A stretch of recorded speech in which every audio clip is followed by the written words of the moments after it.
Pronto, mais um dia de leitura da palavra, de reflexão. Deus colocou no meu coração uma passagem que está em 1 Samuel, lá no Antigo Testamento, a história de Ana.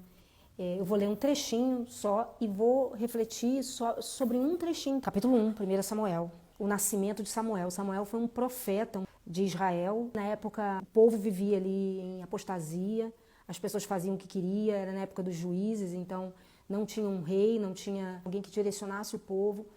Realmente Deus é a grande direção do povo, é o Deus da nação, mas as pessoas já não estavam nem aí para Deus, já tinham vários deuses e cada um fazia aquilo que achava que tinha que fazer. Tem um pouquinho de semelhança com os dias de hoje, né?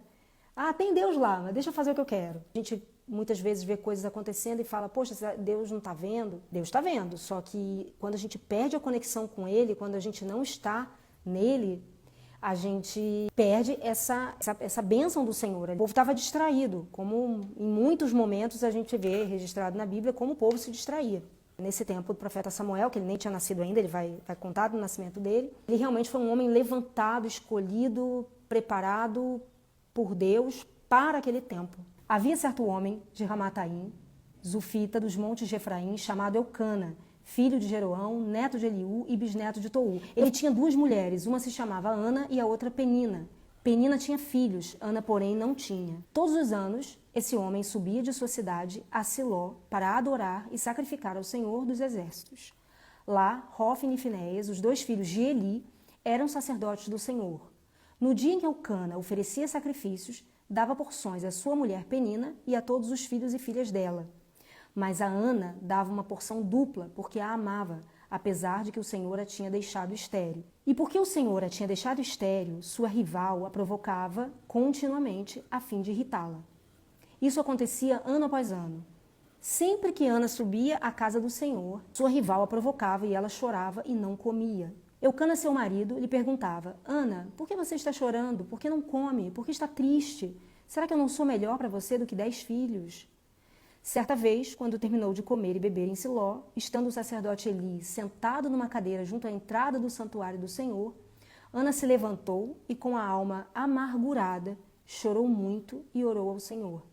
E fez um voto, dizendo, Ó Senhor dos Exércitos, se tu deres atenção à humilhação da tua serva, te lembrares de mim e não te esqueceres da tua serva, mas lhe deres um filho, então eu o dedicarei ao Senhor por todos os dias de sua vida. E o seu cabelo e a sua barba nunca serão cortados. Então ela continuava a orar diante do Senhor. Eli observava sua boca. Como Ana orava silenciosamente, seus lábios se mexiam, mas não se ouvia sua voz. Então Eli pensou que ela estivesse embriagada. E lhe disse, até quando você continuará embriagada? Abandone o vinho. Ana respondeu, não se trata disso, meu senhor. Sou uma mulher muito angustiada. Não bebi vinho nem bebida fermentada. Eu estava derramando minha alma diante do Senhor. Não julgues tua serva uma mulher vadia. Estou orando aqui, até agora, por causa de minha grande angústia e tristeza. Ele respondeu, vá em paz e que Deus, o Deus de Israel, lhe conceda o que você pediu.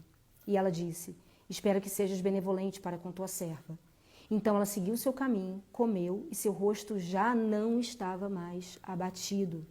Na manhã seguinte, eles se levantaram e adoraram o Senhor, então voltaram para casa em Ramá.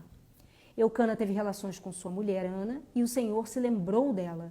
Assim Ana engravidou e no devido tempo deu à luz um filho e deu-lhe o nome de Samuel, dizendo, eu o pedi ao Senhor. Glória a Deus. Ana era uma mulher que, eram outros tempos, existia a poligamia, era assim que era naquele tempo. E ali existia a mulher que dava filhos, a Eucana, e que naquela época era um sinônimo de descendência, de prosperidade, de mais, claro que ainda é, mas naquela época isso era o sinal de uma mulher abençoada. Penina era fértil, dava filhos ao marido, e Ana era a que não dava filhos, é aquela que Deus não abençoou. Como diz a palavra aqui, Deus a fez estéril. E Ana sofria por isso, ela sofria pela implicância da rival, o marido às vezes não entendia a dor dela, tanto que o marido dizia que poxa, por que você está triste, você está chorando? Eu não sou melhor do que 10 filhos. Ou seja, você não tem motivo para chorar, olha para mim, eu sou um marido tão bom, eu te amo tanto, eu dou porção dobrada para você porque eu te amo apesar, eu não ligo para isso. Mas a dor de Ana, aquilo que ela sentia, o desejo que ela tinha, né, de ser mãe, de ter um filho. Então, ela era uma mulher que estava ali oprimida, né? Só Deus mesmo para compreendê-la. E ela continuava, então, buscando, mas ela buscava ainda que ela não tivesse apoio, nem do marido, que não a incentivava. Ela era oprimida pela mulher, ou seja, ela poderia falar: Deus, não é possível que você não está vendo essa situação, você não está vendo que eu estou sendo humilhada. Ela poderia reclamar dessa situação, mas ela continuava buscando em Deus a resposta para o que ela precisava, para o vazio dela. Tanto que até quando ela foi ao templo, o próprio sacerdote que estava ali julgou ela, porque achou que ela estava bêbada. Ou seja, às vezes, isso também dá uma interpretação, porque quando às vezes a gente vê uma pessoa de fora passando uma dificuldade e a gente acha que tem resposta para aquilo. Ele achava o quê? Você está bêbada, larga a bebida. Ele deu ali uma resposta para o que ele estava vendo de Ana. E Ana, na verdade, disse: não, eu estou aqui me derramando diante do Senhor para que Ele escute a minha aflição. O que Deus falou comigo foi muito específico sobre o quanto Deus espera que a gente compreenda que na nossa oração a gente precisa estar alinhada com a vontade dEle, para que aquilo que a gente está pedindo seja realmente uma bênção na nossa vida.